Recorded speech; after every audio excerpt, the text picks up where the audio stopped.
Bonsoir, très heureux de vous retrouver pour cette nouvelle édition de l'émission L'Esprit des Lettres, coproduite par KTO, Le Jour du Seigneur et La Procure, qui nous accueille toujours ici dans cette fabuleuse librairie près de la place Saint-Sulpice à Paris. Et je crois que ce soir, vous n'allez pas regretter d'avoir choisi KTO. Et j'en profite au passage pour remercier les fidèles de cette émission chaque mois sur KTO pour parler du livre.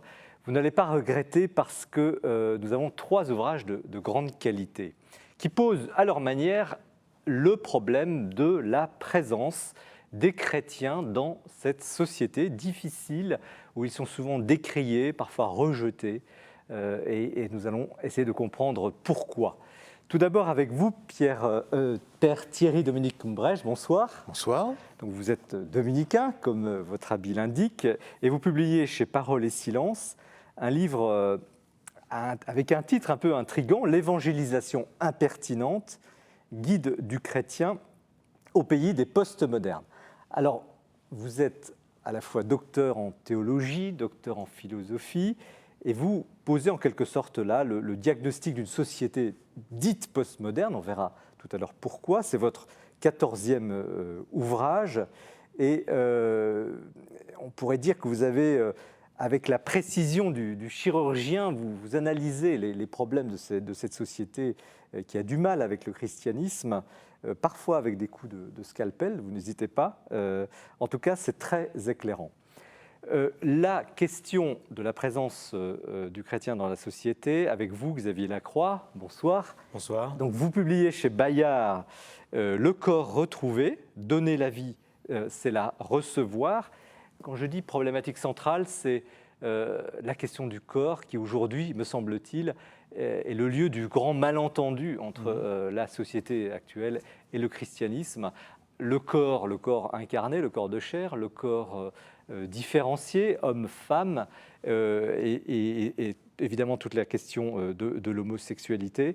Bref, vous analysez, vous faites une sorte de panorama autour de cette question essentielle. On va bien sûr y revenir. Je signale que vous êtes professeur d'éthique à l'Université catholique de Lyon et que vous êtes, au titre de l'Église catholique, membre du Comité consultatif national d'éthique. En tout cas, ce livre est magistral du point de vue de ce débat central qui est la question du corps dans cette société. Et puis, peut-être beaucoup plus différent, plus original, François Brunato, bonsoir. Bonsoir. Vous êtes non pas l'auteur de ce livre, mais le fils de l'auteur, et vous allez tout à l'heure comprendre pourquoi.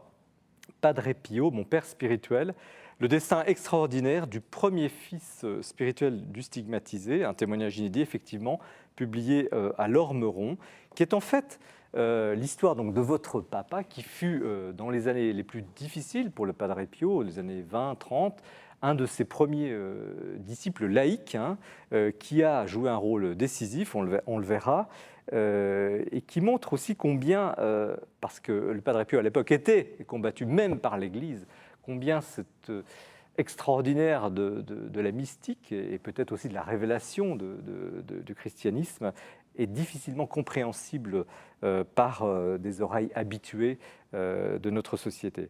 En tout cas, c'est un livre bouleversant, même pour ceux qui ont du mal avec ces manifestations mystiques, parce que c'est un livre vrai. Avant d'entrer dans le vif du débat avec vous trois, et merci de votre présence, nous retrouvons François Maillot pour un autre type de présence, la présence du livre dans la société, qui est encore une fois très fournie ce mois-ci. Il présente l'actualité du libraire.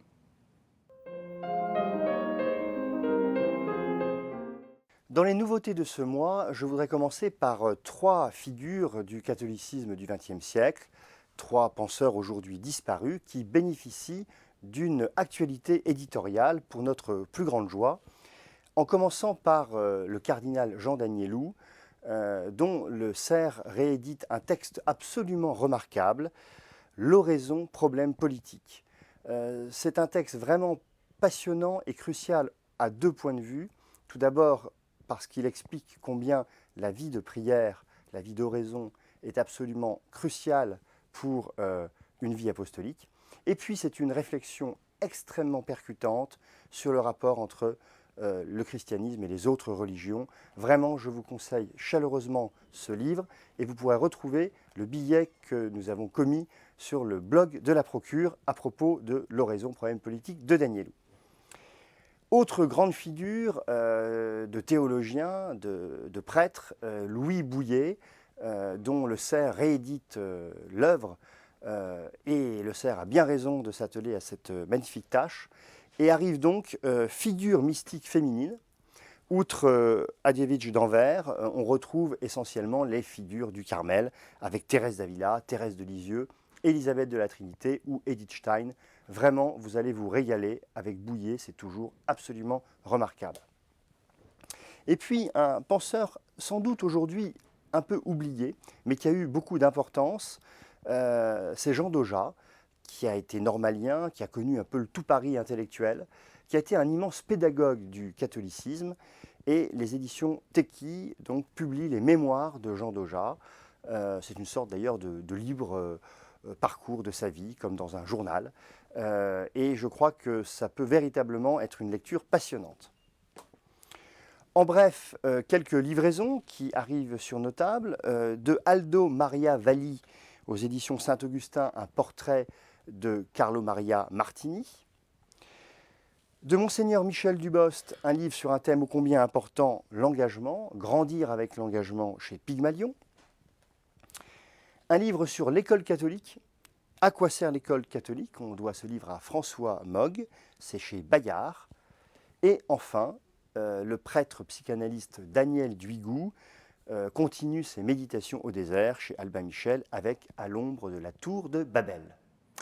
Merci François, belle entrée en matière, déjà très fournie, qui annonce une émission vraiment intéressante.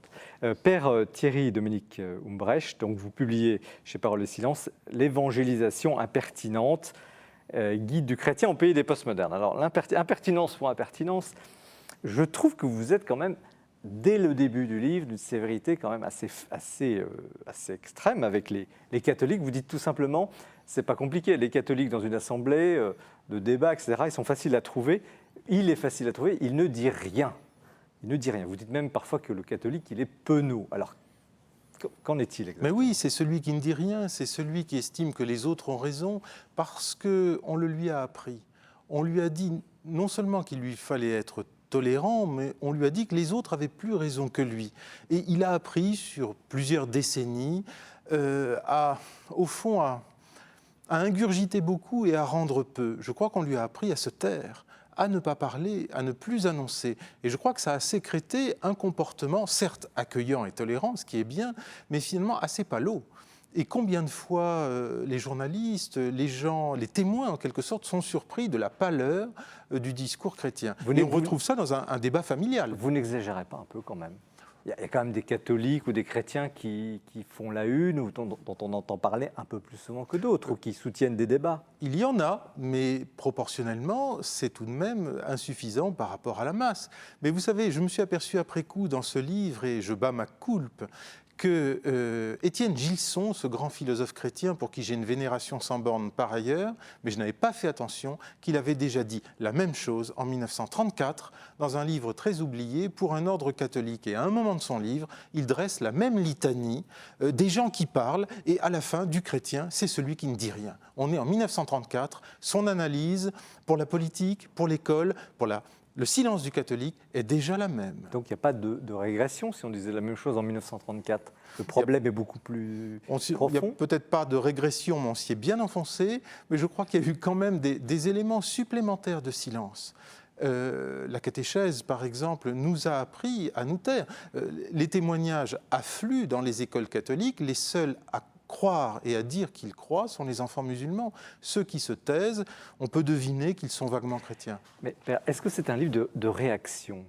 Certainement pas de réaction, plutôt comment dirais-je, de photographie d'une situation dont nous savons déjà chacun des éléments. Je n'invente rien de ce que je dis au plan du constat, tout le monde le dit.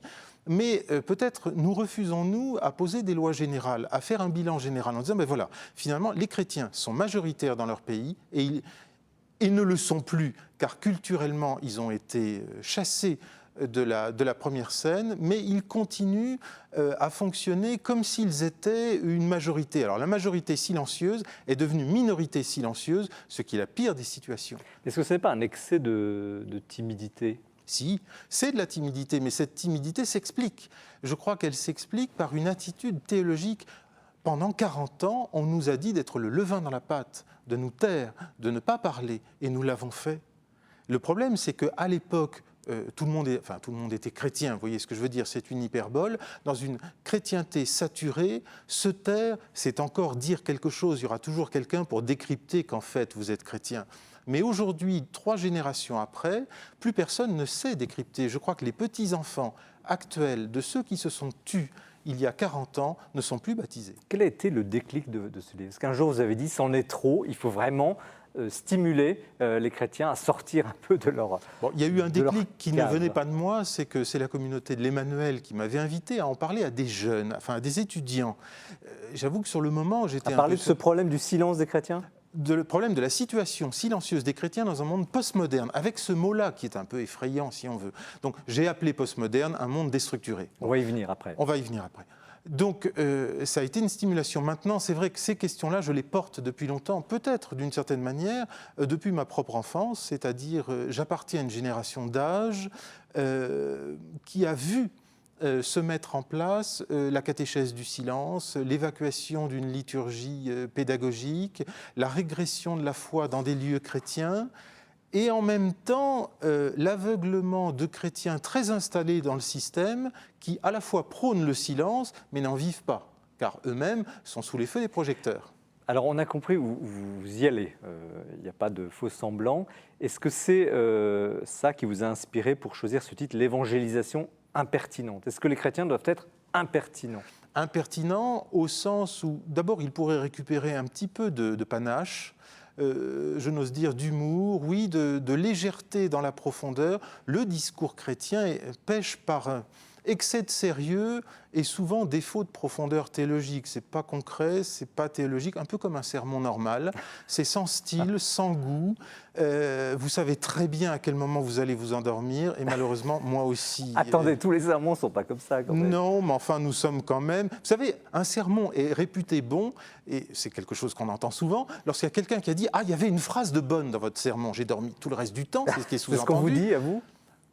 Ah, écoutez, une fois, et ça m'a vacciné à jamais, un étudiant est venu à la fin d'une messe de semaine en disant « Ah père, votre messe était magnifique, c'était au couvent chez nous. Et en plus, vous n'avez pas prêché, c'était merveilleux. » Bon, après ça, on peut tout entendre. Bon. Alors que vous aviez prêché peut-être trop longuement. Non, je n'avais pas prêché. Vous n'avez pas prêché. Non, effectivement. Donc c'était une messe merveilleuse. Donc après ça, on peut tout entendre, ne vous inquiétez pas. Alors, je parlais du titre, l'évangélisation impertinente, puis en dessous, guide du chrétien au pays des postmodernes. Alors, qu'est-ce que c'est que la postmodernité de façon simple? C'est un mot qui s'utilise depuis 40 ans. Ce n'est pas moi qui ai voulu faire du style. La modernité, c'est l'esprit subjectiviste, mais cohérent. La modernité, c'est la raison. La postmodernité, c'est la modernité qui devient incohérente. Je dirais, c'est comme ça que je l'ai défini, c'est la subjectivité incohérente. C'est-à-dire, non seulement on juge de toute chose à partir de soi et non plus à partir du réel, mais en plus, on le fait de manière incohérente. Par exemple, donnez-nous un exemple dans l'Église, puisqu'on parle de l'Église. Eh bien, dans l'Église, bon, d'abord pour la foi. Un exemple de modernité et un exemple de postmodernité, pour qu'on saisisse. Un exemple de modernité consisterait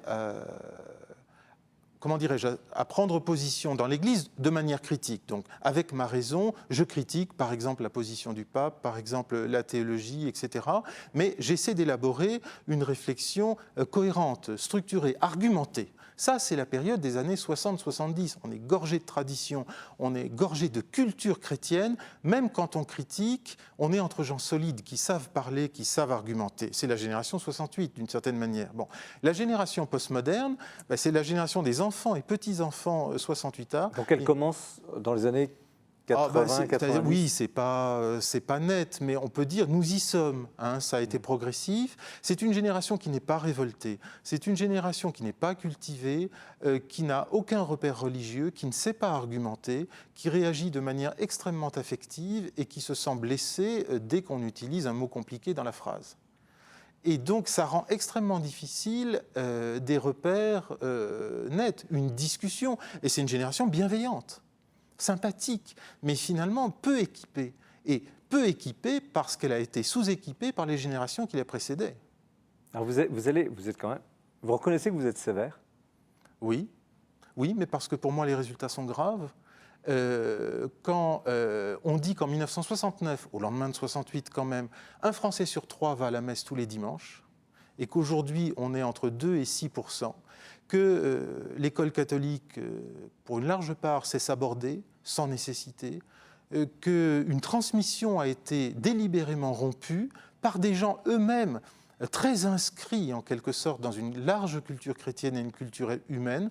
Oui, je suis sévère parce que nous traitons de la génération qui nous arrive éclopée lorsqu'elle nous arrive, car justement, elle ne nous arrive plus, ils ne savent plus. Ils ne savent plus. C'est pour ça que quand je dis que dans un débat sur la religion, le seul qui ne parle pas, c'est le chrétien, c'est à ça qu'on le reconnaît, mais parce que c'est le seul qui n'a rien à dire, qui ne connaît pas sa propre religion. Et alors, vous arrivez à parler d'athéisme catholique? Oui. C'est totalement contradictoire. Mais bien entendu, c'est alors qu'est-ce que ça veut un dire? oxymore. Est-ce que nous sommes arrivés à ça, l'athéisme catholique? Oui, alors ce que j'appelle l'athéisme catholique, c'est la situation de ces nombreux Français, pour ne prendre que notre situation, qui sont nés en contexte, disons, catholique ou protestant, de ce point de vue ça pourrait être équivalent, qui ont des structures mentales et une culture, une réserve culturelle catholique, qui ont évacué le tableau c'est le Dieu chrétien, l'icône du Christ si vous voulez, mais qui ont gardé les cadres. Et donc ça fonctionne encore. D'ailleurs, je rends hommage à André Comte-Sponville sous ce rapport, qui avait lui-même inventé l'expression d'athée chrétien, et c'est la même idée. C'est-à-dire, on a gardé la culture chrétienne, on a évacué le Dieu dont il s'agit. Donc la foi. Et on a évacué la foi, le contenu, la référence à Dieu, mais on en a gardé les sécurités. Par exemple, les droits de l'homme. Les droits de l'homme sont d'origine chrétienne. Ils postulent un universel. Ce qui est bon pour nous doit l'être à l'autre bout du globe. Ça postule une dignité de la personne, une consistance de la personne. Bon, on évacue l'homme à l'image de Dieu qui est à la base des droits de l'homme. Dans un premier temps, les modernes, la génération moderne, rationaliste, si vous voulez, les Lumières, ont gardé l'universel. Mais aujourd'hui, il y a une dislocation de l'universel, les modernes se sont sabordés, et donc on continue à parler des droits de l'homme sans les fonder, en gardant les bénéfices, mais en oubliant, par exemple, que ça ne marche pas pour les autres religions. Alors, faut-il reconstruire? Il faut reconstruire, d'abord mais déjà, pas le comment, c'est faut-il. Oui, est-ce qu'il faut repenser une société plus chrétienne, plus... Alors, est-ce qu'il faut prendre le problème à partir de la société elle-même? Il faudra probablement le prendre par les individus, par les personnes. Mais d'abord, le fait d'accepter, de réfléchir sur la situation et de rééduquer les gens à la vie chrétienne, à ce à quoi ils croient et qui dort en eux, sans doute, pour une part. Et pour les plus jeunes générations, ils sont dans une ignorance absolue. Xavier Lacroix, vous avez tous les deux, vous êtes face à des publics de jeunes, de par votre métier de professeur universitaire. Est-ce que vous êtes d'accord avec ce diagnostic et sur cette nécessité de redémarrer quelque chose? Notre travail est en grande partie sur le même terrain. Tout à l'heure, on verra qu'en sens dans le corps retrouvé, j'applique au corps des réflexions qui sont celles du père Ambrecht aussi, je pense, comme lui. Simplement, donc, en l'écoutant tout à l'heure, je me demandais si je faisais partie du « on » ou du « nous » que vous évoquiez. Autrement dit, il y a un paradoxe qui m'intrigue, je vous pose la question, parce que d'un côté, donc, il est vrai que nous héritons beaucoup de la culture chrétienne. Par exemple, vous évoquiez, vous, les droits de l'homme, mais on pourrait évoquer la primauté de la personne, l'importance de la liberté dans l'amour, le mariage par amour, enfin, on pourrait multiplier les exemples. Donc c'est vrai qu'une des raisons pour lesquelles notre culture abandonne le christianisme, c'est qu'en quelque sorte, elle en est imprégnée, elle ne se rend plus compte de l'héritage. Absolument. Comme disait un évêque, le fleuve a emporté la source. Tout à fait. Mais en même temps, donc, en tant que théologien et philosophe, tous les jours, je souffre d'un écart, d'une contradiction parfois entre mon anthropologie et celle qui est dominante dans les médias, dans la presse, partout, notamment, on en parlera tout à l'heure, mais celle qui dissocie le corps et la personne, etc. Donc en même temps, il me semble qu'en tant que chrétien, ce que nous disons est quand même décalé, est quand même différent. Il y a une contradiction, il me semble. Nous sommes aussi des gens de combat et de témoignage. Donc une contradiction structurelle du chrétien dans la société. Alors, je pense que ça n'est pas à cause de la société, même pas de la société contemporaine. Sous un certain rapport, c'est l'Évangile lui-même qui n'a jamais passé. J'ai relu ces temps-ci les Actes des Apôtres et on voit que dès les premiers temps, la prédication de saint Paul, il se fait lapider plusieurs fois, et d'ailleurs le lendemain d'un jour où on l'a porté au nu. C'est le message du Christ qui ne passe pas. Alors, vous allez jusqu'à dire quand même dans votre livre, sous le rapport maintenant de la reconstruction possible, je vous cite, n'oublions pas l'importance actuelle des lobbies. Les lobbies. À cela non plus, les chrétiens sont peu préparés, ex-majoritaires qu'ils sont, pas encore appris à devenir. Donc, vous sous-entendez qu'il faut aussi que les chrétiens s'organisent et une sorte de stratégie de reconquête. D'abord qu'ils prennent conscience qu'ils ne sont plus la majorité et que les choses leur échappent, d'une part. Je crois que nous nous croyons encore un paquebot et que nous sommes devenus une barque. Quand on l'aura compris, je crois que peut-être nous retrouverons une sorte de dynamisme d'intervention. On se croit, c'est vraiment le Titanic qui joue du quatuor à cordes alors qu'il est en train de couler et on n'ose pas se le dire. Pourtant, ce mot de Titanic circule déjà dans les milieux ecclésiaux. Je l'ai déjà entendu de personnes très élevées. Mais en effet, autant il ne faut pas singer les lobbies, car prendre les moyens de l'adversaire n'est pas toujours le meilleur moyen. Mais acquérir une sorte de réactivité, de rapidité de réponse, qui entre d'ailleurs dans le monde médiatique, argumenté, apostolique, donc une sorte de vitesse, tout simplement. C'est pas tellement pour le, comment dirais-je, voyez, le côté stratégique un peu mafieux, non, c'est plutôt pour la vitesse. Vitesse de réaction. La vitesse de réaction, la qualité de la communication, la qualité de l'annonce, même la qualité du dire dans l'annonce. C'est vrai qu'il peut y avoir un discours ecclésial courant, très lent, très ampoulé, pas toujours très consistant. François Bonato, sur un angle, on parlera du Padre Pio tout à l'heure, mais comment vous réagissez à cette nécessité pour les chrétiens, selon le Père, de revenir sur le front de la société ? Votre livre, alors déjà, je me suis retrouvé dans vos pages, donc j'ai retrouvé en tout cas un portrait de chrétien. Il y en a de nombreux, mais je pensais passer à travers, mais je n'ai pas réussi à passer à travers, donc j'ai bien été identifié. La question justement, je me suis interrogé aussi sur cette question de silence du chrétien. Et je me suis dit, est-ce que c'est pas une relation aussi affective, c'est-à-dire lorsque l'on a une relation amoureuse? Quelque part, on a appris, je dirais, c'est dans nos cultures aussi, d'avoir une certaine pudeur. Est-ce que ce n'est pas cette pudeur qui fait que le chrétien, avant de clamer son amour du Christ partout, est-ce que ce n'est pas quelque part quelque chose qui est plus intériorisé et donc qu'il garde plus en lui, voilà, Pierre, en lui. Père, sur la pudeur. Sous le rapport de la pudeur, donc de la relation personnelle qu'il a au Christ, vous avez raison, on n'a pas à le clamer. C'est même assez fatigant lorsqu'on entend le 367e témoignage où on raconte sa vie spirituelle. En revanche, nous avons à annoncer le Christ. Nous n'avons pas à parler de nous-mêmes en quelque sorte, mais le Christ, l'Évangile en quelque sorte. Pourquoi ? Parce que le Christ nous est commun. Le Christ nous est commun et comme disait ce même Gilson, je pars aux États-Unis, en France, on ne peut plus rien faire, etc. Et j'espère y trouver une chrétienté la même, car un chrétien doit être à l'aise partout.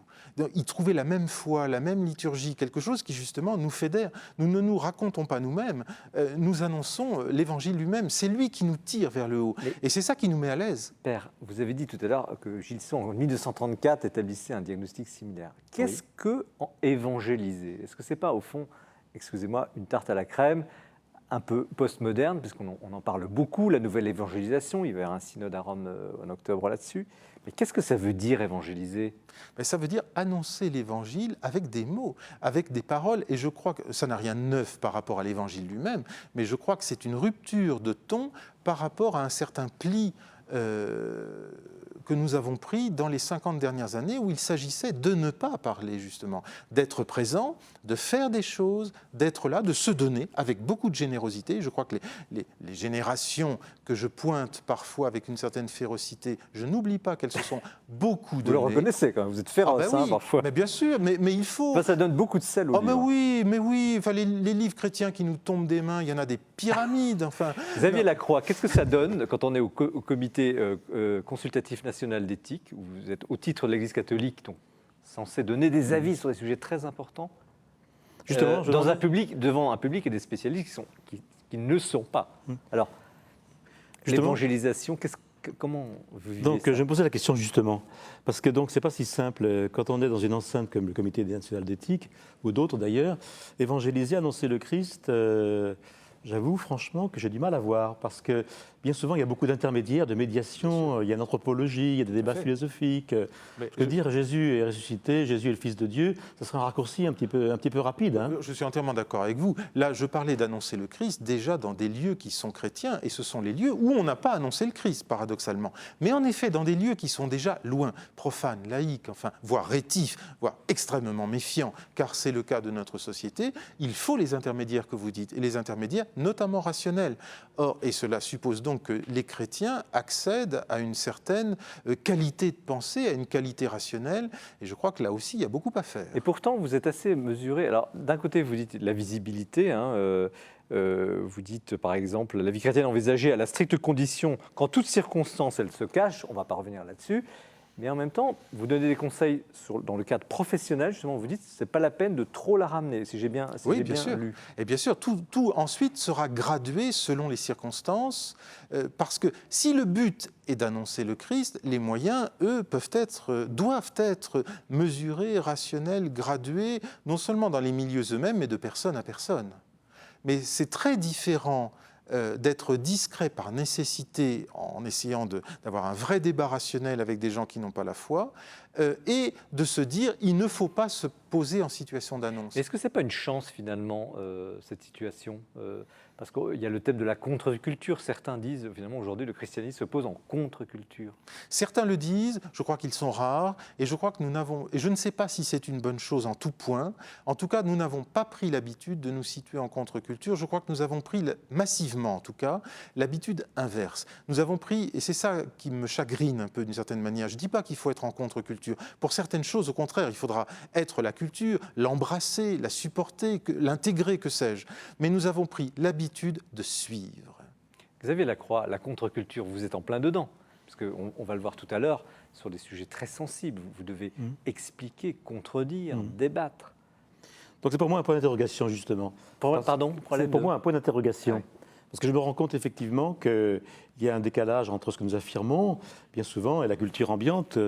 Donc c'est sûr que cette contradiction existe et qu'il y a une contradiction qui est présente, c'est sûr.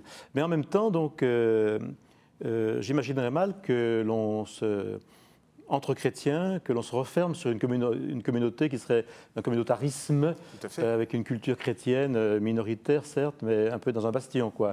Donc, je ne sais pas ce que vous en pensez.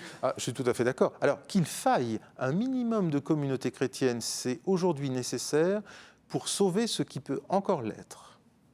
Mais qu'il faille y rester, certainement pas. Et je souhaite, c'est pour ça, d'une certaine manière, que mon ton est un peu bravache, en quelque sorte, c'est que je souhaite que les chrétiens s'arment, c'est-à-dire acquièrent la culture humaine, pour ne pas dire la culture culturelle ou artistique, dont ils ont besoin, qui les entoure et qu'ils maîtrisent peu et qui les prend au dépourvu. Les événements culturels un peu anti-chrétiens, d'allure, de l'année dernière notamment, ont pris les chrétiens de court. Je crois qu'au-delà des trucs plus ou moins blasphématoires, qui sont une pose de postmoderne, justement, de gens insincères, je crois qu'il y a quelque chose de plus profond, c'est que les chrétiens s'aperçoivent à travers ces choses-là qu'ils ne sont plus chez eux.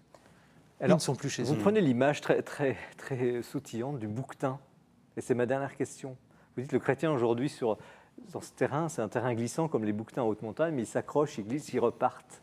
Qu'est-ce que ça veut dire? D'abord, ça vient du psaume. Le chrétien peut continuer à avancer en montant pour lécher le sel des murs et le sel de l'Évangile, sans s'effrayer du gouffre qui est peut-être sous lui. Le chrétien, s'il croit dans le Christ, il avance. Justement, il avance. Il voyage léger. Et je crois que nous voyageons lourd aujourd'hui. Merci, Père Thierry-Dominique Humbrecht. Donc, l'évangélisation impertinente, guide du chrétien au pays des postmodernes. On aurait pu faire une émission sur le livre, tellement les thèmes abordés, effectivement, sont très vastes, chez Parole et Silence. En tout cas, vous pourrez continuer ce débat, et nous allons le faire après avoir entendu Mathilde Mailleux, donc, qui est libraire à la Procure et qui a un don particulier pour présenter le coup de cœur de ce mois à propos d'un roman que je lui laisse le soin de vous présenter. Le Pont des Anges de Philippe Le Guillou, paru aux éditions Gallimard, est un très beau roman que je viens de découvrir et que je tenais vraiment à vous faire partager. C'est mon dernier coup de cœur. Le sujet de ce roman, l'Église à la fin du XXIe siècle. Tout commence avec la mort de Miltiade, premier pape africain. Il laisse Rome dans un état indescriptible. Les églises brûlent régulièrement. Il faut d'urgence trouver un nouveau pape. Le conclave se réunit. Des luttes intestines sont intenses. Et enfin, le choix se porte sur Thomas Sullivan, un jeune cardinal irlandais, que rien, vraiment rien, ne préparait à cette charge. Je vous laisse découvrir la suite, passionnante bien sûr, 400 pages qui se dévorent littéralement. Un ouvrage dense, avec une très belle réflexion sur l'exercice du pouvoir et l'usure qu'il engendre. Un roman magnifié, avec une belle galerie de personnages, des hommes, des ecclésiastiques pour la plupart, tous dévorés d'angoisse, d'ambition, de solitude beaucoup, et puis de belles générosités qui s'expriment, de belles choses, des intuitions pastorales et spirituelles. C'est un roman magnifique que je vous recommande vraiment et qui, comme moi, laisse un parfum de fascination et d'effroi. Merci Mathilde pour ce coup de cœur qui nous donne envie évidemment de le lire. On aurait aussi envie d'avoir l'auteur sur le plateau, surtout pour continuer la conversation avec notre invité précédent. Mais nous abordons avec vous, Xavier Lacroix, votre livre « Le corps retrouvé ». Donner la vie, c'est la recevoir, aux éditions Bayard. Et j'ai vraiment tout de suite envie de vous poser la question sur le titre, parce qu'on aurait envie, dans ce climat, on voyait plutôt le corps perdu. Alors pourquoi un corps retrouvé? Oui, le corps retrouvé, est-ce à dire qu'il a été perdu? Je commence comme ça dans l'introduction. Il y a un paradoxe dans le titre, bien sûr, mais c'est le paradoxe même, je crois, de notre culture, parce que d'un certain côté, dans la vie pratique, dans la vie concrète, dans la vie réelle, nos compatriotes sont très attentifs au corps, ils lui accordent beaucoup d'importance, de valeur, dans le sport, la santé, le jardinage, l'esthétique, le plaisir, la jouissance même, etc. Donc le corps est valorisé incontestablement dans la vie pratique, dans la vie courante. Mais la culture, c'est-à-dire le discours, les représentations, elles lui accordent une place mineure. Et bien souvent, donc, même, vont jusqu'à le nier. Je prends 3 exemples dans l'introduction. Dans les conceptions de la famille, souvent, on dira que le géniteur n'est pas important. Ce qui compte, c'est l'amour, l'adoption, la volonté, le projet parental, bien sûr. Deuxième exemple, donc, c'est le succès que la gender theory rencontre dans beaucoup d'esprits. Gender theory, la gender theory, donc la théorie du genre. Ouais. Donc, s'il s'agissait seulement de distinguer le genre et le sexe, ça c'est du bon sens. Mais souvent, donc, le discours va jusqu'à carrément séparer le genre et le sexe et dire que le genre est entièrement construit, et qu'il est purement social, culturel. Ouais. Alors vous insistez beaucoup sur la notion de dissociation. Vous dites cette société moderne, à la fois adule le corps, hein, vous venez de le dire, puis en même temps dissocie complètement le corps du sens, de l'âme. Alors qu'est-ce que c'est que comment vous l'analysez en tant que spécialiste, cette dissociation? Donc voilà, vous allez droit au but, donc c'est bien votre travail de journaliste, effectivement. Dissociation est le mot-clé du bouquin. À plusieurs reprises, je dis, finalement, l'alternative, elle est entre dissociation ou unité. Ou bien on opte pour une conception unitaire de la personne, le corps et la personne ne font qu'un, le corps et l'âme ne font qu'un en un sens, puisque l'âme c'est la vie du corps et l'esprit c'est la vie de l'âme. Donc ou bien on est unitaire et on considère par exemple que dans la famille il est important que les parents soient aussi les géniteurs, que ceux qui éduquent soient aussi ceux qui ont engendré. Donc on est pour l'unité, ou bien au contraire on dissocie tous azimuts et on considère qu'on peut dissocier non seulement le corps et l'âme, mais sexualité, procréation, éducation et engendrement, et même maintenant certains vont dissocier fécondation et accouchement, donc avec les mères porteuses. Donc bien souvent, on va dissocier les deux. Alors, vous proposez des voies de sortie, notamment 4 voies de réconciliation, à commencer par la phénoménologie. Alors, quel est ce schéma que vous proposez? Oui, donc les 4 que je propose en commençant, dans l'introduction, qui est un petit peu un parcours d'ensemble qui fait 20 ou 30 pages d'ailleurs, ce sont donc les 4 voies suivantes. Un, il y a le recours à la phénoménologie. Alors expliquez-nous ce terme compliqué que tout le monde ne comprend pas. Eh bien, donc c'est la principale école de pensée du XXe siècle que le grand philosophe Husserl avait définie comme le retour aux choses elles-mêmes. C'est-à-dire plutôt que de se fier seulement aux concepts, aux idées, aux représentations, eh bien on va décrire la manière dont un homme perçoit l'espace, le proche, le lointain, une porte, une fenêtre, et donc le sensible. On s'appuierait sur une meilleure description de la perception du corps et de ou de la sexualité, de la différence homme-femme, c'est Voilà, ça? donc c'est un exemple de retour aux choses sensibles, c'est-à-dire de retour au corps vécu. Et donc la phénoménologie a mis en évidence le concept de corps-sujet. Le corps n'est pas que objet, il n'est pas que biologique, comme on le dit beaucoup maintenant, mais il est aussi le corps vécu de l'intérieur, le D'accord. corps expression. Ça, Donc c'est la première voie. retrouver ce sens, cette expérience en quelque sorte du corps. Voilà, donc à la fois relire et prolonger toute la littérature qui souligne le corps-sujet, le corps-expression. Alors deuxième voie, la poésie, c'est assez original. Et On oui. ne l'attend pas ici, la poésie. Et donc, plus ça va, plus je pense que la poésie peut être le contrepoids au discours scientifique ou pseudo-scientifique, disons à l'idéologie objectiviste. Parce que les poètes sont des gens donc, qui sont sensibles, c'est le cas de le dire justement, à l'ancrage sensible des idées. Ils sont à cheval entre le sensible et l'intelligible, entre le visible et l'invisible, même entre le réel et l'irréel. Ouais. Donc ils font des ponts, des passages. Et tous les grands poètes sont très sensibles au corps. Oui. Et d'ailleurs, il y a des passages merveilleux dans le livre où vous citez justement des passages de poètes. Troisième voie, le christianisme en fait. Et donc justement, c'est une des idées. idées principales du bouquin aussi, c'est que le christianisme n'est pas, comme on le dit bien souvent, comme on l'enseigne même encore maintenant souvent, la religion du mépris du corps. Je sais que ça se dit encore dans les lycées, à l'université, que le christianisme mépriserait le corps. Ça me fait souffrir, je ressens comme une profonde injustice, parce que de l'intérieur de la foi, j'éprouve vraiment que le christianisme est la religion du corps. Donc la religion non seulement de l'incarnation, mais de la création, de la résurrection. Il y a un chapitre sur la résurrection de la chair, par Alors justement, exemple. mais parlons-en, parce que franchement, c'est là le grand malentendu. On a l'impression, vous le dites là à l'instant, que l'Église n'a jamais rien compris, ne comprendra jamais rien au corps, alors que justement, elle se veut la religion de l'incarnation. Comment expliquez-vous cet énorme malentendu historique et philosophique? Il y a deux accusations un peu contradictoires qui sont faites à l'Église, parce que d'un côté, on lui reproche de mépriser le corps, de l'avoir longtemps ignoré, etc.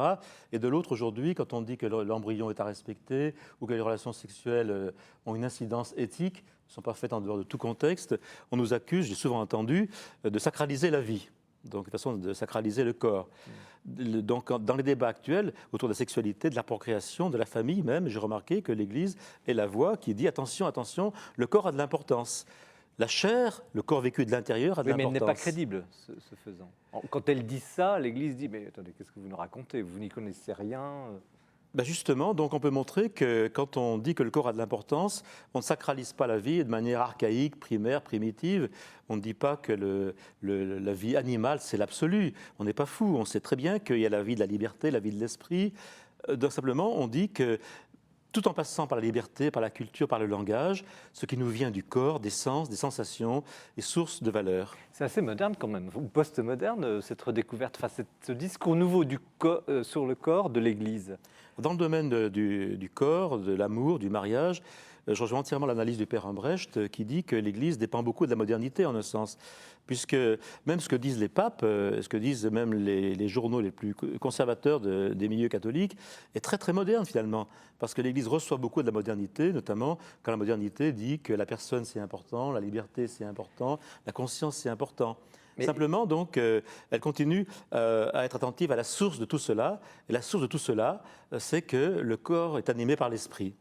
Mais il n'y a pas quand même une grande ambiguïté sur la question du plaisir? Parce que l'on parle du corps, tout le monde est d'accord, mais l'Église est-elle vraiment à l'aise avec la notion de plaisir?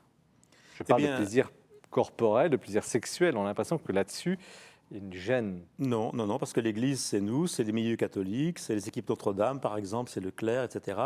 Et les milieux cathos sont ceux où on parle le plus volontiers de la sexualité, de l'amour, dans le couple, etc. Parce que la tradition catholique a beaucoup imprégné le sens du corps par le sens de l'amour et réciproquement. Si aujourd'hui il paraît si évident à nos contemporains de rapprocher le sens de la jouissance et le sens de l'amour, c'est à 95% un héritage chrétien, cela. Ils ne se rendent pas compte. Ça vient en grande partie de la Bible, du Cantique des Cantiques, de la Genèse, etc. Donc on reçoit beaucoup d'héritage chrétien dans ce sens-là. Et pourtant, il y a eu quand même pendant des siècles, je ne sais pas ce que vous en pensez, Père, au XIXe siècle ou XVIIe, XVIIIe, le jansénisme, enfin, on a écrasé le corps. Mais dès le début du bouquin, je cite une phrase d'Albert Camus, qui était athée, comme vous savez, qui avait l'honnêteté de dire, dans une conférence aux Dominicains de Paris d'ailleurs, une doctrine doit être jugée par ses sommets et non par ses sous-produits. Alors, il y a eu des sous-produits quand même, non? Il y a eu des sous-produits ou des durcissements, bien sûr, mais ce sont des durcissements qu'on a durcis après coup parce qu'on y avait intérêt aussi. C'est-à-dire? Je pense que aujourd'hui, nous avons intérêt à dire que l'Église est contre le corps.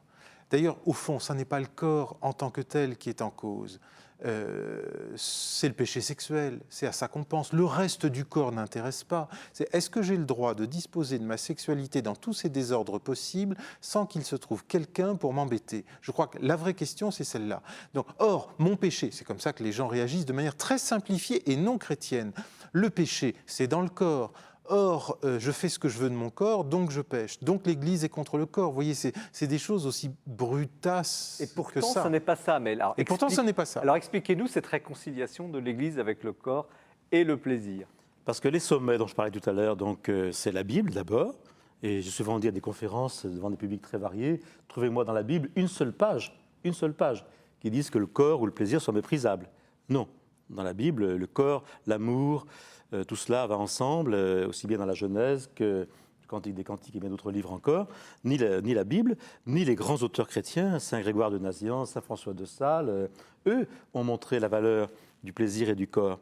Et ils sont plus importants que tel auteur puritain du 19e, tel janséniste du 18e ou autre. Qui ont quand même laissé une mémoire dont on est encore victime aujourd'hui. Mais on a intérêt à les citer parce qu'ils servent d'alibi pour rejeter l'Église. Alors l'un va citer Saint-Pierre d'Amiens du XIe siècle, un autre, un obscur auteur du XVIIe siècle, un autre, un puritain du XIXe.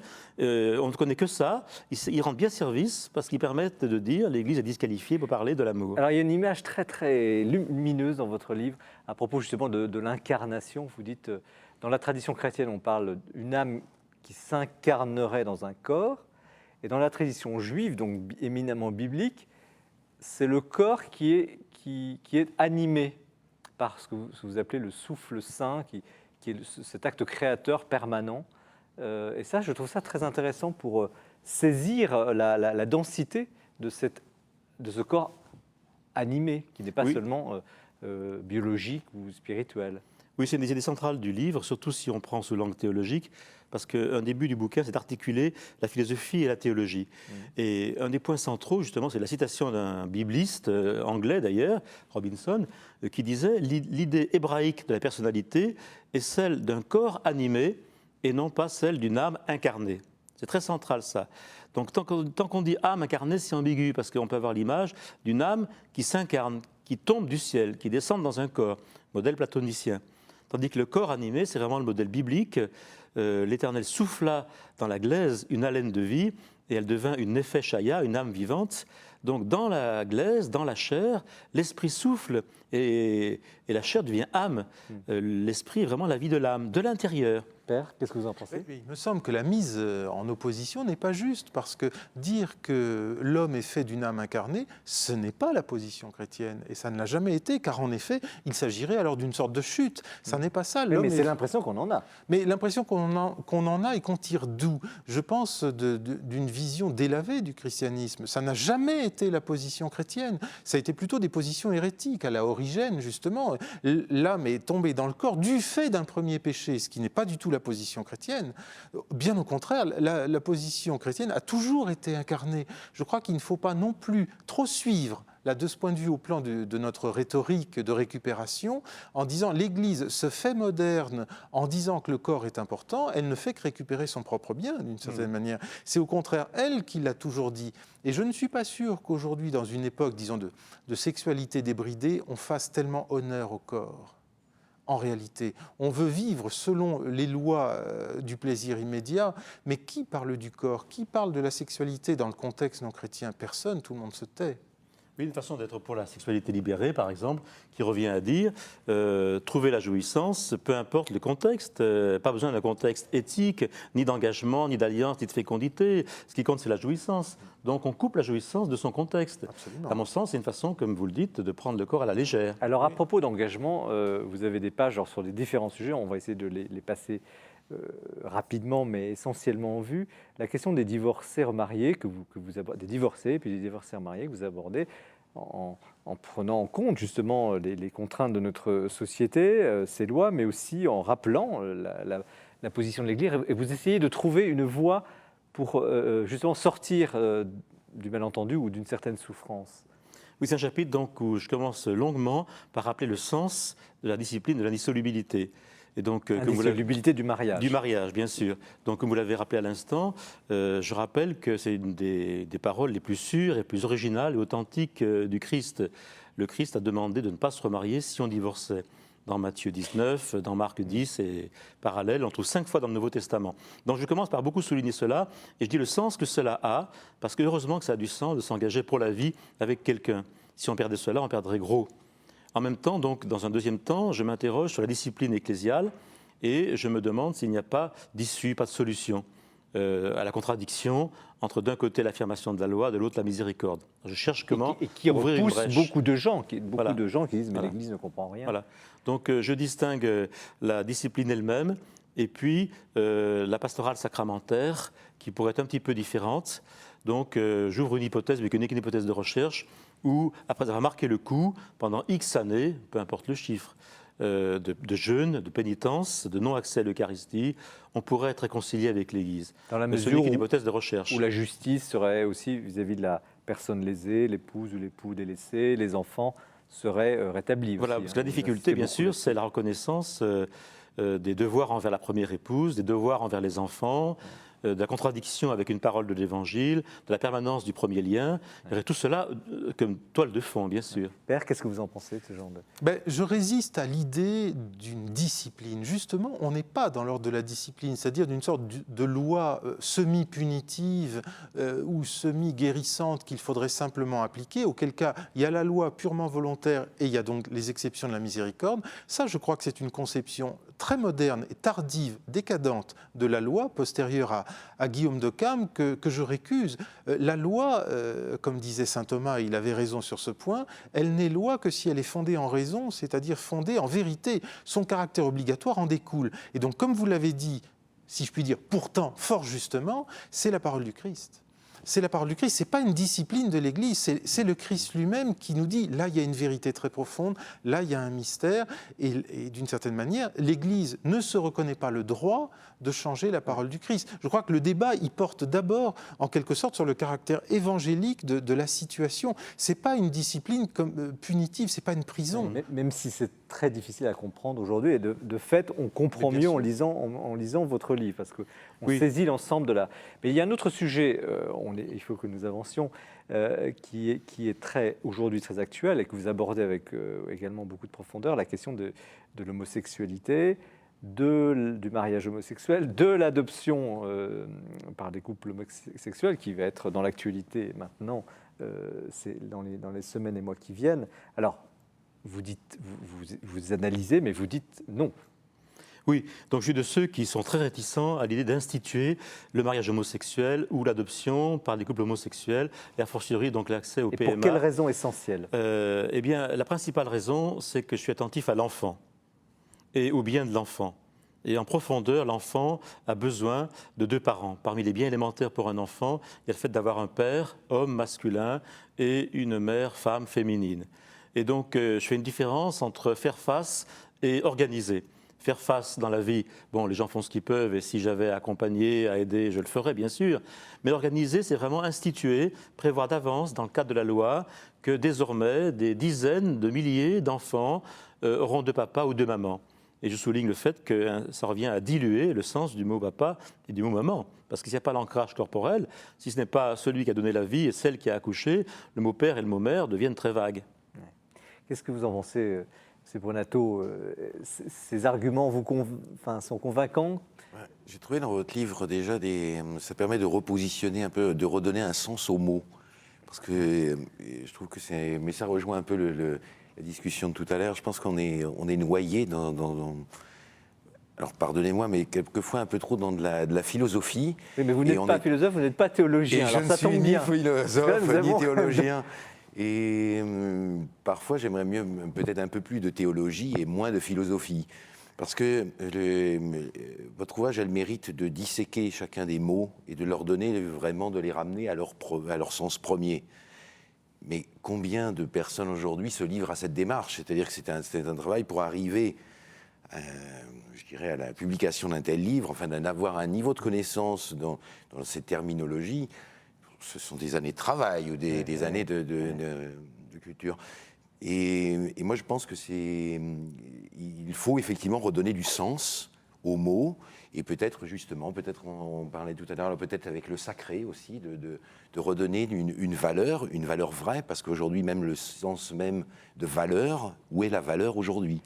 Je pense que c'est une recherche. Alors quand vous aviez cité, je crois, au départ, la Genèse, revenons à la Genèse. Peut-être que c'est un travail aujourd'hui de l'Église aussi, de revenir, peut-être, j'aurais tendance à dire, aux fondamentaux, c'est-à-dire revenons à la Genèse et à cette création, et de redécliner les choses de par le haut vers le bas, quoi. En tout cas, il y a une difficulté, on le sent, d'exprimer avec des mots justes sans blesser, parce qu'il y a aussi cette dimension, sans blesser des situations, ça apparaît très nettement dans votre livre, faire comprendre l'essentiel d'un message sans blesser des personnes, et ça, vous avez dû, on sent, il y a un travail d'écriture, d'expression très travaillé dans ce livre. Oui, disons que ma question de base, moi en tant qu'éthicien, depuis longtemps d'ailleurs, quel que soit le sujet, que ça peut être l'homosexualité, l'avortement, la contraception... Oui, parce qu'on n'a pas le temps, mais il y avait la question du gender ma question aussi. de base est, quelle bonne nouvelle ? J'ai la conviction intime que l'Évangile, c'est une bonne nouvelle, et que le chrétien est porteur d'une bonne nouvelle. Simplement, donc, la bonne nouvelle n'est pas forcément la facilité, la tolérance, le laisser-aller. Elle n'est pas forcément de dire « c'est pas grave, allez-y, il n'y a rien à voir ». La bonne nouvelle, ça peut être une parole exigeante. Je cite Jean Vanier qui disait « je sais que tu peux faire mieux, tu peux faire mieux ». Mais donc, quel que soit le sujet, ma question est quelle bonne nouvelle ? Et j'ai l'intime conviction que sur tous les sujets qu'on a évoqués, donc le corps, la sexualité, le mariage, ça pourrait être l'amitié qui est évoquée aussi dans le bouquin, etc., il y a une bonne nouvelle chrétienne. Voilà. Père, vous vouliez dire un dernier mot sur ce débat ? Oui, je suis tout à fait d'accord avec l'argument fondamental, le droit de l'enfant. Il a le droit d'avoir un père, une mère, les siens. Mais je pense aussi pour tous les débats actuels sur l'homosexualité notamment, je crois qu'apparemment ils sont une sorte de libération des droits, et je pense qu'en fait c'est l'inverse. On est écrasé par le fatalisme. Vous êtes homosexuel, on ne pourra rien pour vous, ni psychologiquement, ni moralement, alors on vous en donne le droit, et tant mieux pour vous, et ça favorise un certain nombre de choses. Alors que la solution chrétienne, vraie, authentique, tant humaine que chrétienne, dit peu importe ce avec quoi vous arrivez, on va faire de vous un saint. Et donc il y a un progrès possible, il y a une conversion possible, et on ne vous transformera pas à coup de baguette magique, mais avec vos blessures, on peut faire de vous des gens debout. Je pense qu'au contraire, la situation actuelle est profondément pessimiste. Enfin, vous savez, les questions de mariage saboté ou de situations sexuelles complexes, ça n'est pas d'aujourd'hui non plus. Jean-Baptiste a été décapité pour une histoire de mariage royal. Et avec toujours, pour la position, enfin la conception chrétienne, un grand respect pour les personnes. Toujours. Quels que soient les... Toujours. Et d'ailleurs, on les accompagne. C'est d'ailleurs, il n'y a que nous qui faisons le boulot, d'ailleurs. En tout cas, merci Xavier Lacroix pour cet ouvrage, la limpidité sur des sujets quand même très très complexes, très délicats. Donc le corps retrouvé, donner la vie, c'est la recevoir chez Bayard. Ce qui nous amène à la rubrique qui nous rapproche de vous en quelque sorte, Père, puisque c'est les œuvres d'un grand saint et théologien que vous connaissez très bien comme dominicain, saint Thomas d'Aquin, que nous présente Jean-François Roth, qui est aujourd'hui très abondamment publié.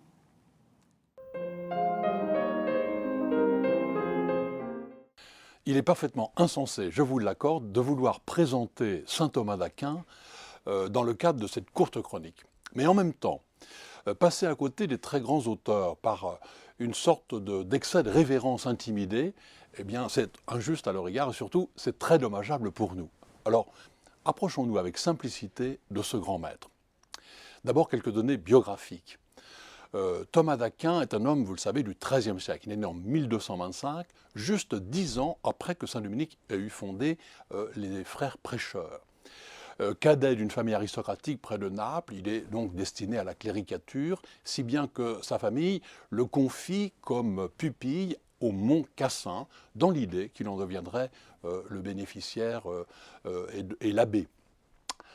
À tel point que lorsque le jeune homme souhaite entrer chez les dominicains, sa famille paie des sbires pour se saisir de lui, le maintenir en résidence surveillée pendant à peu près une année. Enfin, tout finit bien, il rentre au noviciat dominicain de Naples.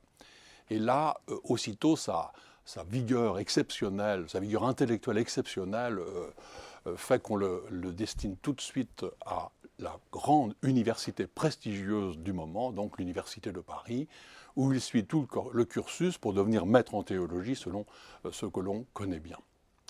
Mais n'imaginez pas que c'est une vie tranquille à l'ombre, en quelque sorte, des bibliothèques. Il ne cesse de parcourir toutes les rues, toutes les routes d'Europe, Rome, Cologne, Orvieto, Paris, en y revenant 3 fois, pour obéir en fait aux demandes de son ordre, qui lui demande de participer aux différentes assemblées, et ensuite pour répondre à toutes les sollicitations diverses et variées qui ne cessent d'affluer vers lui à cause de sa réputation. Il meurt à 50 ans à Naples, littéralement épuisé par le labeur. Ces œuvres, immenses, énormes, elles dépendent toutes de cette vie. Vous savez quelles étaient les 3 tâches d'un maître à l'université: legere, disputare, prédicare. Legere, c'est lire l'écriture sainte. Voilà aussi quelque chose qui ne correspond pas tellement à l'image qu'on a de Thomas d'Aquin. Toute sa vie, il a enseigné l'écriture sainte et il nous a laissé des dizaines de commentaires. Par exemple, le commentaire sur Isaïe. Ensuite, disputare, c'était la méthode inventée aussi à l'université, où sur n'importe quelle question, les assistants d'abord, les maîtres ensuite, échangeaient arguments et positions. Là aussi, Thomas d'Aquin a participé à des dizaines de disputatio et il a laissé donc par exemple ce livre sur la vérité. Enfin, la prédication était une tâche intégrante de l'activité du maître. Et là aussi, Thomas nous a laissé beaucoup de commentaires. Prenez par exemple son commentaire du Notre Père et du Je vous salue Marie. Mais en plus, Thomas a souhaité finalement inventer quelque chose qui lui permette de transmettre à ses étudiants la totalité de la doctrine présentée dans un tout organique. Donc c'est la fameuse somme théologique. Si vous voulez connaître cette œuvre, prenez par exemple la Béatitude, un des sous-ensembles, et regardez comment procède Thomas. Il fait toujours de la même manière. Cette méthode est impressionnante. Enfin, troisièmement, un point tout à fait essentiel, toute la science de Thomas est enracinée dans sa foi, dans sa prière, dans la contemplation. Et dans le même temps, sa sainteté n'est pas à côté ou au-delà, elle est dans la constance de son travail, dans son service de théologien, dans sa responsabilité et dans la fidélité de la recherche de la vérité. C'est là qu'il vit son attachement au Christ. Prenez par exemple ses prières au Saint-Sacrement. Pour terminer, je vous conseille 2 livres. Celui de Jean-Pierre Thorel, Saint Thomas d'Aquin, sa vie, son œuvre, et puis celui de Marie-Dominique Chenu, Saint Thomas d'Aquin et le thomisme. Ce sont 2 maîtres dominicains qui ont passé leur vie à étudier Thomas, qui le connaissent à fond, et qui livrent là des livres magnifiques d'initiation qui vous permettront de mieux connaître ce docteur, ce très grand docteur de l'Église. Merci Jean-François pour cette présentation sous le contrôle d'un dominicain ici présent sur le plateau. Je pense que vous avez... Très bon exposé. Très bon exposé, très bien. Alors ça c'est un bon point pour l'émission. Et nous arrivons à la dernière partie de cette soirée avec vous, François Brunato. Alors vous n'êtes pas auteur, vous êtes le fils d'un auteur, donc Emmanuel Brunato. Padre Pio, mon père spirituel, donc aux éditions L'Orme Rond, l'orme comme l'arbre, le destin extraordinaire du premier fils spirituel du stigmatisé. Alors, un mot sur vous d'abord, et puis après votre père, et puis on entrera dans le livre. Donc vous êtes à quel titre, finalement, co-éditeur de ce livre, pouvez-vous nous dire ? Ben, en 2 mots, ce manuscrit était dans les archives familiales, puisqu'il a été écrit par mon père, donc en français, en 1955. Et je l'ai redécouvert lors de la béatification donc du Padre Pio, puisque j'ai eu l'occasion de le relire place Saint-Pierre. Donc, et c'est après toute une démarche qui m'a fait retrouver cette histoire et l'histoire du Padre Pio, parce qu'on parlait tout à l'heure je dirais de la période de post-conciliaire, et je pense que j'étais aussi en recherche de références. Et quelque part, le Padre Pio m'a permis de retrouver mes marques, et de fil en aiguille, je dirais, ce livre, je l'ai présenté, et donc des personnes ont trouvé effectivement nécessaire ou important, peu importe de le publier. Ce livre Votre père était italien, Oui. enfin, franco-italien, je crois, à la fin. Il avait Italien. Italien. Italien. Il avait écrit en français. Tout à fait. Donc, c'est la première fois qu'il est publié ou il a déjà été publié en Non, c'est italien? la première fois qu'il est publié. C'est-à-dire qu'il y a le livre a été donc écrit en français puisque mon père est arrivé en France en 1931. Donc, et ça, il s'était familiarisé. Après, il a appris le français, n'est-ce pas, comme d'autres choses. Et il l'a écrit donc intégralement en français. Alors, parlez-nous de votre père. C'est une figure quand même assez multiple, exceptionnelle, hein, une vie, un parcours. Enfin, racontez-nous, en quelques mots, bien sûr, mais. Je pense que c'est bien parler des chrétiens dans la société. Je pense que d'abord, bon, ça va être avant tout un pécheur, puisque c'est un grand pécheur, Un homme à femme. Un homme à femme, tout à fait. C'est très net dans le livre, il n'y a pas de. Il n'y a pas Avec le d'ambiguïté. respect pour lui. Ah non, hein, mais il n'y a pas de. Ça fait partie de toute manière de l'authenticité du Oui, témoignage. Et il n'a pas été, ça n'a pas été masqué. Maintenant, il a une relation très particulière. Donc, c'est un homme qui a un don d'organisation. Ce don d'organisation, il va le mettre à profit dans différentes œuvres. Enfin, œuvres, est-ce que c'est bien le terme? Dans différentes activités, entreprises, voilà, puisque même à 20 ans, effectivement, il sera déjà marié, il aura déjà eu 4 ou 5 métiers différents. Et ça va être le mal dépensé, parce que quelque part, cet afflux d'argent va faire que de toute manière, c'est bien d'avoir de l'argent, mais faut-il savoir le dépenser ou avoir une raison ou un rattachement à une valeur qui permet de le bien dépenser. C'est ce qu'il ne découvrira pas tout de suite, jusqu'à une époque de 1920, où il va lire un premier article qui va être publié sur le Padre Pio. Et là, tout de suite, il va se dire, j'y crois. C'est quelque chose, et alors que c'est vraiment un journal de Naples qui relate donc des faits il habite alors à Naples, particuliers. Il faut savoir, pour repositionner un peu dans l'histoire, 1918, ce sont l'apparition des stigmates visibles du Padre Pio, et cet article doit dater à peu près des années 20. Donc à peine 2 ans, je dirais, après qu'il y a eu cette apparition des stigmates, bon, ça commence effectivement, il y a une certaine ferveur locale, d'où ce premier article, et mon père va décider d'aller rejoindre Padre Pio. Alors, un mot sur Padre Pio, parce que bon, tout le monde le connaît plus ou moins. Qui est Padre Pio? Alors, c'est un capucin. Donc, c'est un capucin qui est né, alors qui était de 5 ans l'aîné de mon père, donc 1887. On fêtera d'ailleurs aujourd'hui le 125e anniversaire de sa naissance. Le 125e anniversaire de sa naissance, tout à fait. Et donc il est né à Pietrelcina. Pietrelcina qui est une ville, on va dire au sud de Rome, ou proche de Naples, enfin entre Rome et Naples. Il devient religieux très très tôt. Enfin, oui, et très tôt, il aura précoce. des visions mystiques d'ailleurs, parce que dès son enfance, il va raconter, enfin il va évoquer d'ailleurs à son père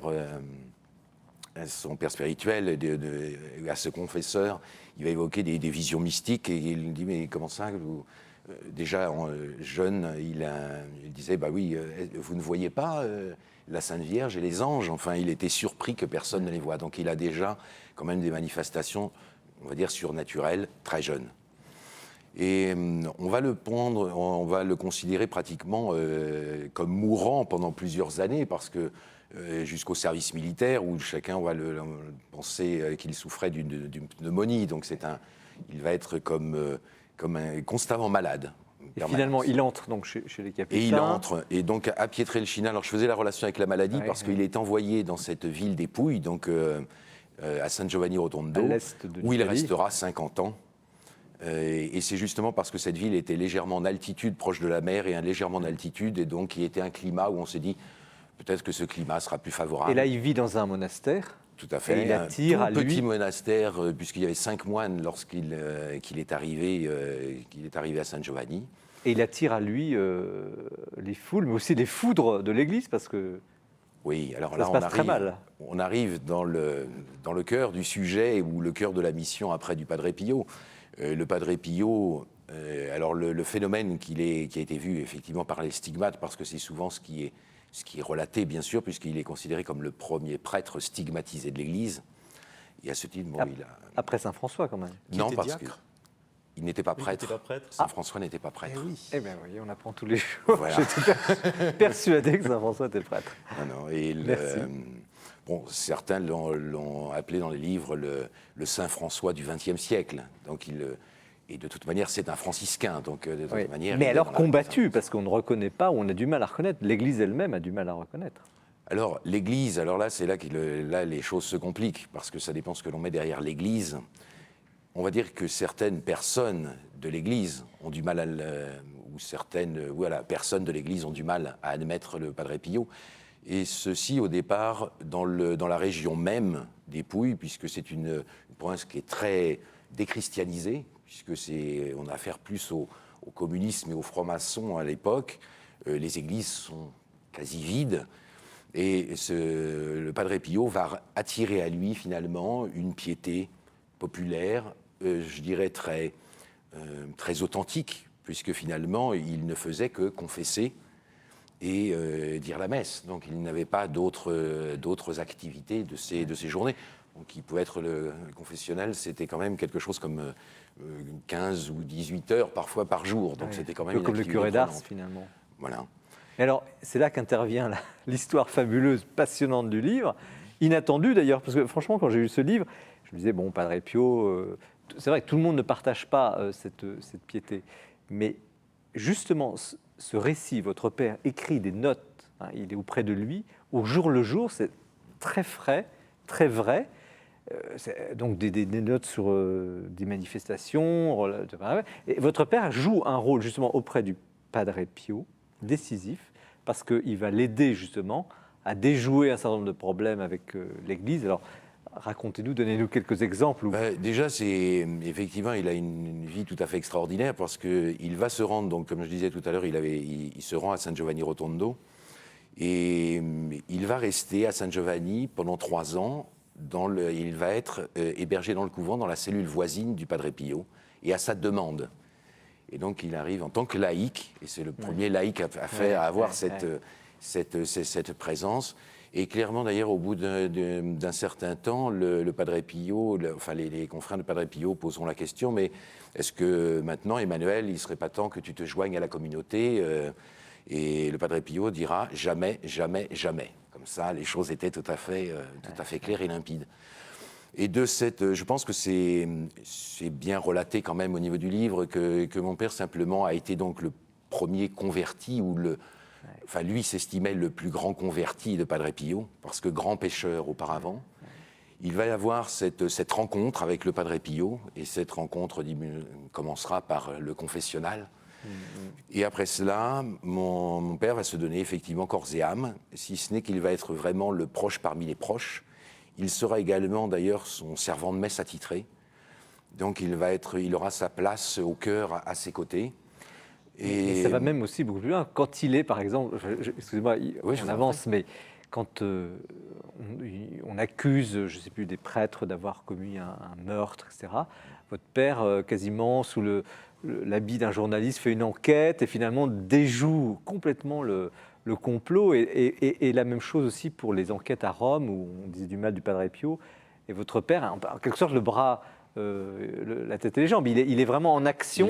L'épée et le bouclier de Padre Pio. Voilà, c'est très impressionnant. Ouais. Bon, je n'ai pas répondu directement à votre question de tout à l'heure parce que je voulais l'amener un petit peu l'habiller quelque peu, parce que c'est assez difficile de le résumer très, très brièvement. Mais donc déjà, le Padre Pio et mon père étaient très proches. Et une proximité de cœur, et à tel point que mon père disait que lorsqu'il a dû quitter le couvent, puisqu'il y a eu les premières restrictions du Saint-Office, on lui a demandé de quitter le couvent, et on lui a demandé de se conformer aux usages, c'est-à-dire de saluer le Padre Pio, de lui embrasser la main comme chacun, mais parce que mon père avait pour habitude d'embrasser le bas de son habit. Par humilité, oui. Je ne suis pas digne. Et voilà, et simplement, il convient de citer quand même la réponse de mon père. Il a dit non, jamais, parce que là où le Padre Pio passe, le Christ passe. C'est-à-dire, il considérait véritablement le Padre Pio comme un alter Christi, donc un autre Christ. Donc maintenant, pour venir à la question des combats, pourquoi le Padre Pio a été combattu, la raison est relativement simple. On va venir à la sexualité. parce que c'était une vie, en gros, les ecclésiastiques à l'époque, et très clairement, avaient une vie de débauche dans la région. Et effectivement, il y aura un premier visiteur apostolique qui va venir et faire ses premières enquêtes. Et alors, il a eu un coadjuteur, un laïc, et Emmanuel Brunato était là, donc ils ont pris ce laïc pour mener les premières enquêtes. Ces enquêtes ont montré, de toute manière, cette perversion d'un certain clergé sur place. Je dis bien d'un certain, je ne dis pas de tous, mais d'un certain clergé local, et qui remontait avec une ramification jusqu'à l'évêché. Donc tout cela, ça a été documenté. Le Padre Pio, pour répondre à l'autre partie de votre question, appelait souvent mon père le policier ou le français. Alors que personne ne se demandait, tout le monde se posait la question, pourquoi le policier ou le français? Ça tient du roman policier parfois. Ah, ça tient du roman policier. Lorsqu'il arrive effectivement dans un hôtel, il se présente. Enfin, mon père était quelqu'un de très, très élégant, enfin, Oui.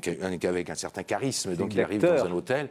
Et la manière dont il se présente, effectivement, la personne dit, le prend pour un commissaire de police. Donc et à ce moment-là, va lui dévoiler des informations. C'est vrai que c'est romanesque. Ouais. Ça a le mérite d'être authentique, mais ça ressemble à un véritable conte. Ouais. Maintenant, donc les premières enquêtes vont porter leurs fruits. Monseigneur Bevilacqua, qui à l'époque est mandaté pour cela, va remettre ce rapport au Vatican.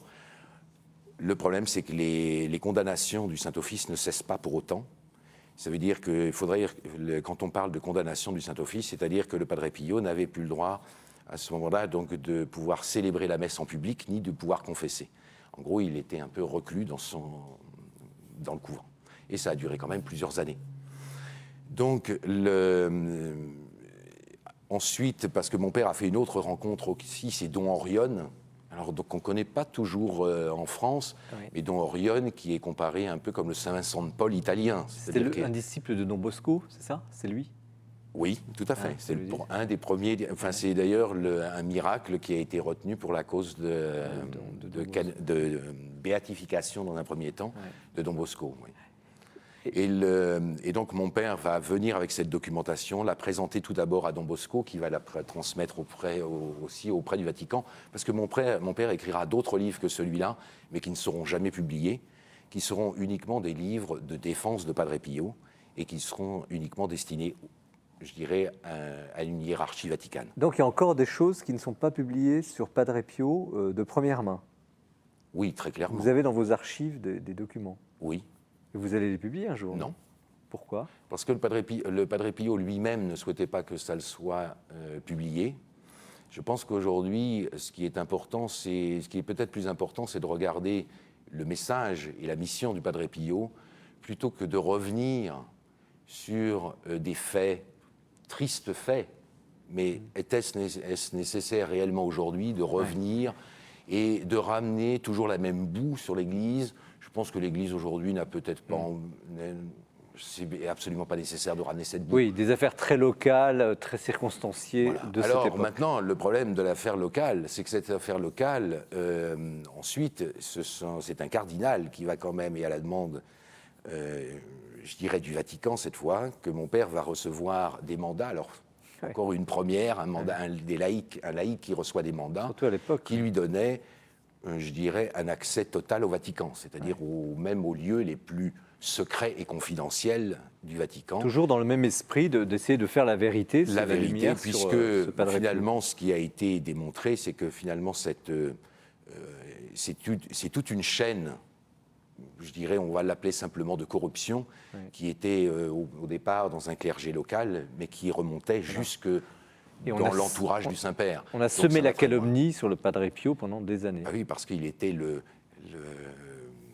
je dirais l'opposant, il était l'image même et la valeur même qu'il était nécessaire de détruire. Comment expliquez-vous qu'on ait attendu si longtemps pour la canonisation qui intervient en 2002 sous Jean-Paul II, quasiment presque 50 ans, enfin on dirait à l'échelle de l'Église, c'est à l'échelle de l'Église, c'est peut-être vu la stature de cet homme.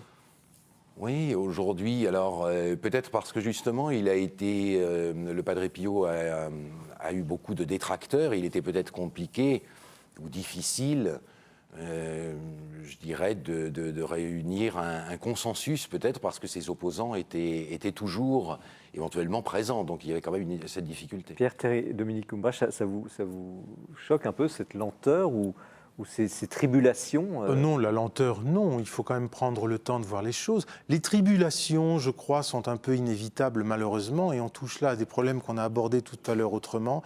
Quelqu'un qui représente le Christ dans la verticalité de l'Évangile est insupportable.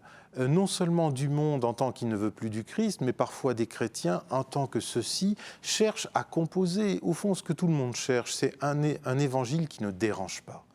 Or, quelqu'un qui vit complètement avec le Christ dérange et donc se rend insupportable parce que sa lumière projette une ombre sur les autres. Je crois que le fond du problème, il est là. Quand on accuse l'Église de tous les maux, par exemple, je crois que c'est un faux problème. Le problème, c'est le Christ.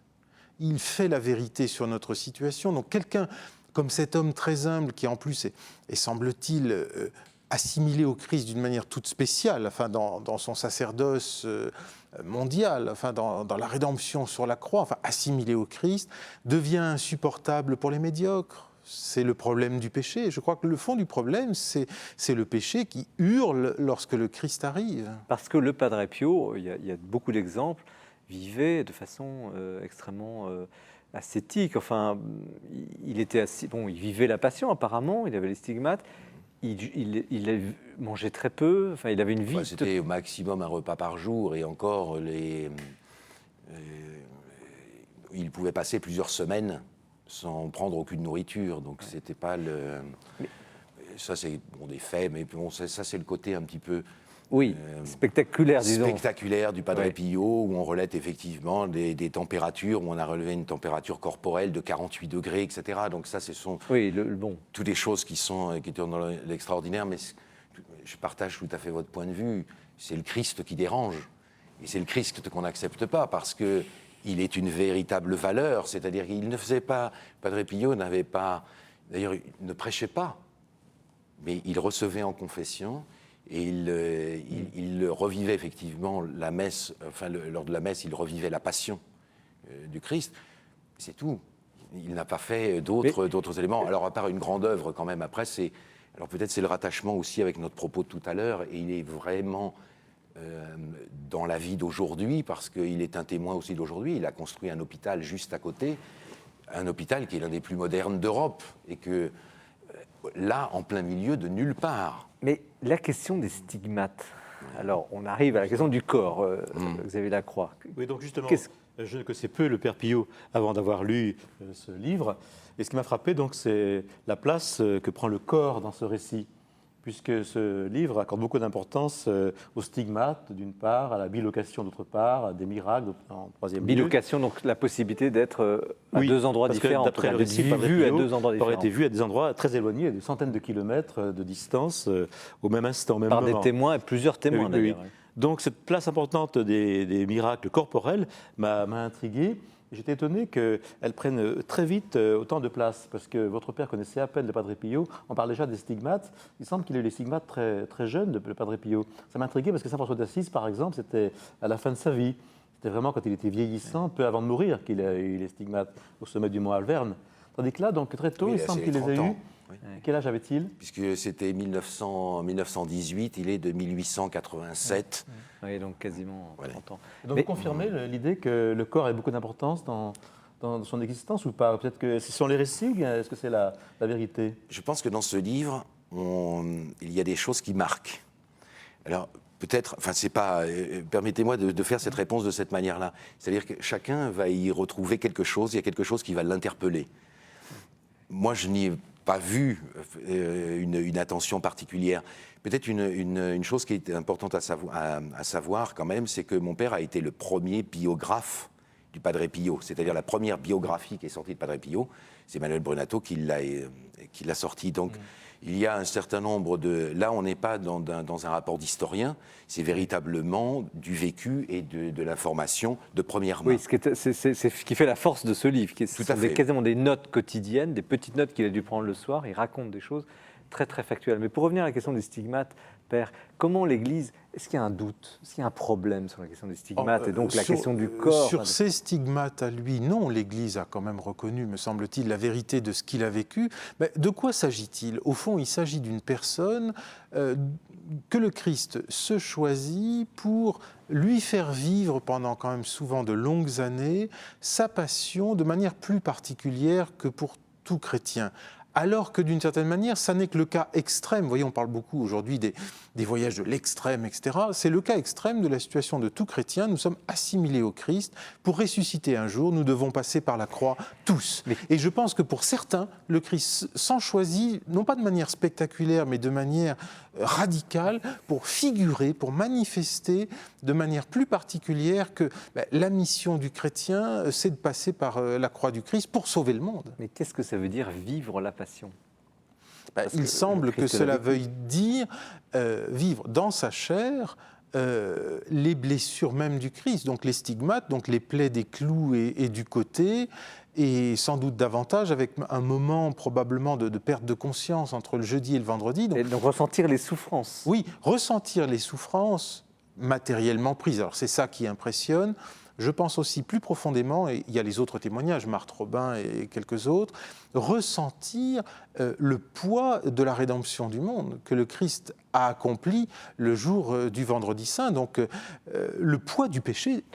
Et je crois que cette souffrance-là est bien plus grande, et tout cela traversé par la charité. Alors, oui, c'est la condition. Traversé par la charité, mais traversant le corps, sans jeu de mots. Mais oui. Pourquoi, c'est la question centrale du christianisme, ça rejoint notre débat de tout à l'heure, pourquoi le corps du Christ au centre?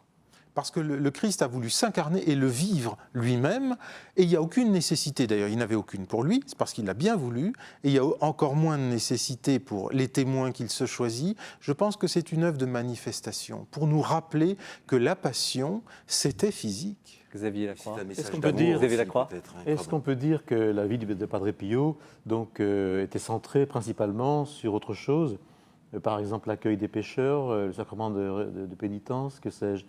Sa vie n'était pas centrée sur les stigmates, si, je ne sais pas. Quand on a lu le livre, on ne sait pas trop. Non, on a l'impression quand même que c'est quelqu'un qui vivait d'abord la charité et qui vivait d'abord l'accueil des pécheurs, des pauvres. L'Eucharistie et la confession. Ah oui, de toute manière, la première chose, je pense qu'effectivement, déjà le témoignage du prêtre stigmatisé, c'est quand même aussi de redonner un sens, peut-être y avait-il nécessité de redonner un sens à la messe, proprement dite, pour cette passion qui était revécue par le Padre Pio de manière intensive. Il est caché, il se cachait. Oui, tout à fait. Et c'était pour répondre à votre question, c'est-à-dire que les stigmates, le Padre Pio a tout fait pour les cacher. C'est-à-dire pour lui, il les portait comme une... Enfin, il essayait qu'on ne prête pas attention justement à ces blessures. Donc il y a des mitaines, il mettait des mitaines pour justement qu'on ne remarque pas ces blessures. Qu'en est-il de la question de la bilocation? Vous l'avez abordé tout à l'heure dans cette possibilité, capacité d'être vu, en tout cas, à deux endroits différents. Il y a plusieurs récits. Oui, très, il y a même étonnants. un récit qui n'est pas dans le livre, que mon père d'ailleurs a raconté, où le Padre Pio lui a rendu visite en bilocation, je dirais à Paris. Mais les phénomènes de bilocation, le père de Robert l'avait aussi, qui était un fils spirituel de Padre Pio, l'a largement aussi évoqué, cette faculté de présence. Mais là, on tombe dans le surnaturel ou quelque part. Alors, oui, mais qui existe, enfin, il est décrit là. Ça existe, ce alors, n'est pas Père une Umbrecht, fable. Oui. Qu'est-ce que le théologien en pense? Je ne sais pas très bien sur ce point, mais s'il y a un signe, la bilocation est plutôt le propre d'un corps ressuscité. Ce que n'était pas le corps du Padre Pio de son vivant. Mais c'est peut-être aussi un autre symptôme de son assimilation personnelle au Christ, et le Christ aujourd'hui n'est plus souffrant. Le Christ aujourd'hui est ressuscité. Et la bilocation, ce n'était pas pour faire joli, ce n'était pas pour épater la galerie, c'était pour présider au salut très concret de plusieurs personnes à la fois. Quel est le but? C'est le salut du monde. Il n'y en a pas d'autre. C'est pas pour le faire souffrir, c'est pas pour le faire se déplacer de manière plus pratique et moins chère, c'est pour sauver les âmes. D'ailleurs, pour rappeler à un moment précis dans la vie de quelqu'un quelque chose, hein, c'est en général. Aussi mais c'est aussi il faut accepter que dans la vie, il y a cette douleur par amour pour l'autre. Oui.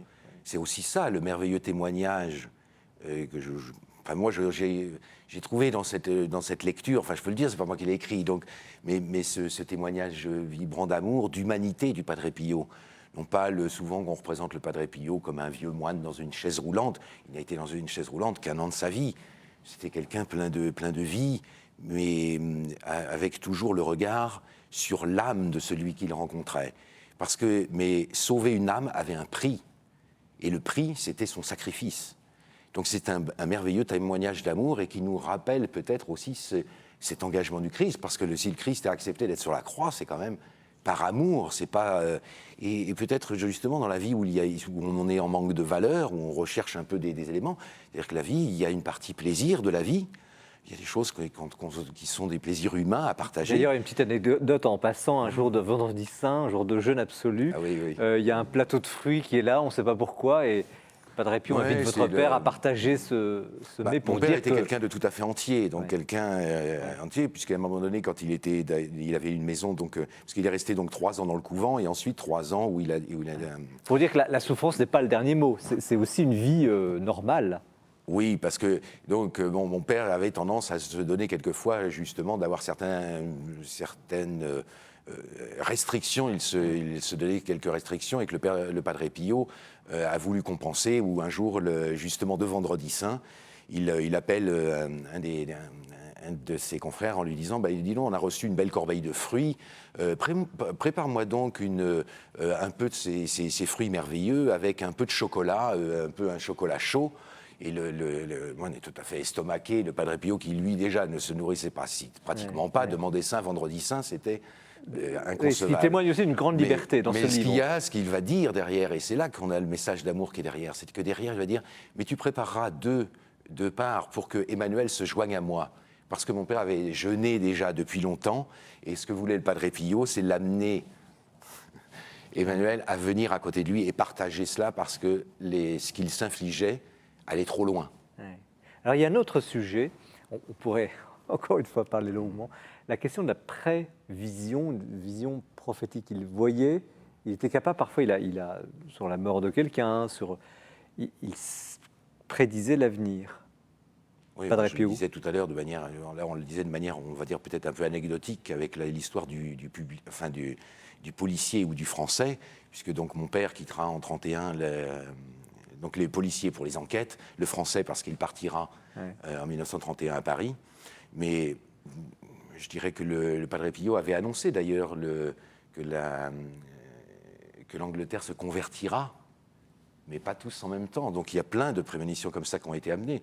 Il l'avait annoncé déjà à Jean-Paul II, donc qu'il serait pape. Donc il lui a annoncé, alors que... Donc ça, c'est... Qu'il serait évêque, qu'il serait pape et qu'il mourrait martyr, je crois. Là, vous en savez peut-être un peu plus que moi, mais simplement, mais des phénomènes surnaturels autour du Padre Pio, ils sont foisons. Il y en a plein, il y en a de plein livres. Alors, effectivement, en tout cas, le livre, François Brunato le relate. Moi, j'ai une dernière question à vous poser, c'est... vous avez dit, j'ai redécouvert au fond votre vie. À un moment donné, vous aviez un trésor chez vous, vous le redécouvrez, vous le publiez là maintenant en français. Très étonnamment, on est en 2012, ce livre tombe, 10 ans après la canonisation. Qu'est-ce qui vous a le plus marqué ? Qu'est-ce qui m'a le plus marqué dans le livre ? Dans ce message, au fond. Une chose qui a changé peut-être votre vie, je ne sais pas. Oui, on va pas refaire un témoignage de conversion, pas encore un de plus. J'ai rencontré le Padre Pio, on va dire, physiquement, lorsqu'il a été exposé au public en 2009, puisqu'il a été exhumé après la canonisation, et donc son corps était intact. Et il se trouve que par un destin providentiel, quelques jours avant, m'a informé que son corps allait être remis dans son cercueil définitif, et je suis allé à San Giovanni Rotondo. Et alors, vous avez ressenti quoi ? Une rencontre. Et ça change votre vie. Et ça change une vie. Merci de ce témoignage. Merci à chacun. Père Thierry Dominique Umbrecht, l'évangélisation impertinente, guide du chrétien au pays des postmodernes chez Parole et Silence. Merci Xavier Lacroix, le corps retrouvé, donner la vie, c'est la recevoir, chez Bayard.